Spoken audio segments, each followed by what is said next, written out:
Anda menyaksikan live Tribun News Update bersama saya, Saradita. Tim pembela ulama dan aktivis atau TPUA mendatangi Bareskrim Polri di Jakarta karena keberatan kasus penyelidikan ijazah palsu Jokowi dihentikan. Mereka datang pada Senin siang 26 Mei tadi dan juga ada Wakil Ketua TPUA Rizal Fadilah yang ikut datang ke Bareskrim Polri. Rizal menegaskan pihaknya turut menyerahkan surat keberatan atas dihentikannya penyelidikan kasus Jokowi oleh Bareskrim. Ada 26 butir alasan hukum mengapa pihaknya keberatan dengan keputusan tersebut. Dia menilai penghentian penyelidikan kasus ijazah Jokowi cacat secara hukum karena pihak pelapor dan terlapor tidak dihadirkan dalam gelar perkara.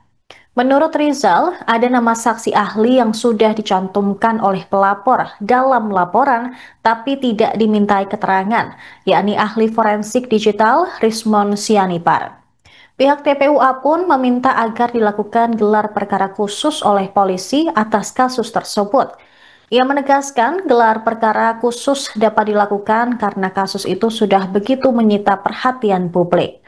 Sebelumnya, Bareskrim Polri menghentikan proses penyelidikan laporan dugaan ijazah palsu mantan Presiden Indonesia Joko Widodo atau Jokowi. Penyelidikan itu berdasarkan laporan berupa pengaduan masyarakat atas nama pengadu, Ketua Tim Pembela Ulama dan Aktivis Egy Sujana. Dirtipidum Bareskrim Polri, Brigjen Juhandani Raharjopuro menjelaskan terhadap hasil penyelidikan ini telah dilaksanakan gelar perkara untuk memperoleh kepastian hukum. Pihak kepolisian sudah melakukan uji laboratorium forensik ijazah Jokowi di SMA Negeri 6 Solo dan Fakultas Kehutanan UGM.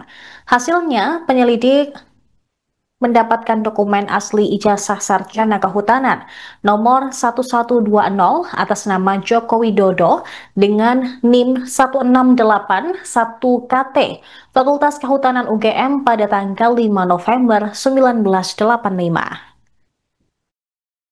Foto Pak Jokowi bukan. Harusnya ada uji face recognition. Orang melihat di sana ada cap. Capnya kok di dalam foto. Itu dianalisis oleh Dr. Rismon dengan RGB, yaitu red, green, blue analysis. Gitu. Kesimpulannya kok ada cap di dalam foto. Karena ini pertanyaan ini jelas. Oleh karena itu tidak diuraikan oleh Bareskrim kemarin. Maka menjadi pertanyaan serius bahwa uji forensik ini benar-benar dilakukan secara mendalam, secara saintifik, atau hanya sifatnya simpel-simpel saja. Tapi kesimpulan yang seperti mengikat secara hukum. Padahal untuk kondisi begini, kesimpulan itu tidak mengikat secara hukum. Faktor kedua adalah kasusnya itu menjadi perhatian umum. Saya kira itu begitu di dalam Perkapolrinya, bahwa kalau kasus itu menjadi perhatian umum, boleh diajukan gelar perkara khusus. Gitu. Karena kita tidak merasa gelar perkara biasa kemarin itu tidak optimal dan tidak terbuka dan tidak sesuai juga dengan peraturan yang ada. Itu yang kelima.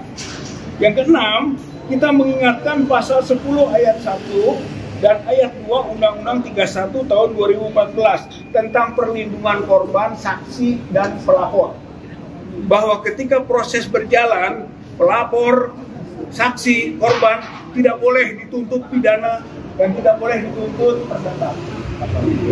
Itu penegasannya ya, pasal 17 undang-undang tersebut, termasuk pasal 10 ayat 1, pasal 10 ayat 2. Dan kita mengingatkan lagi Perma 1 tahun 1956 bahwa kalau ada kasus perdata sedang berjalan untuk konten yang sama, maka hentikan dulu yang pidana.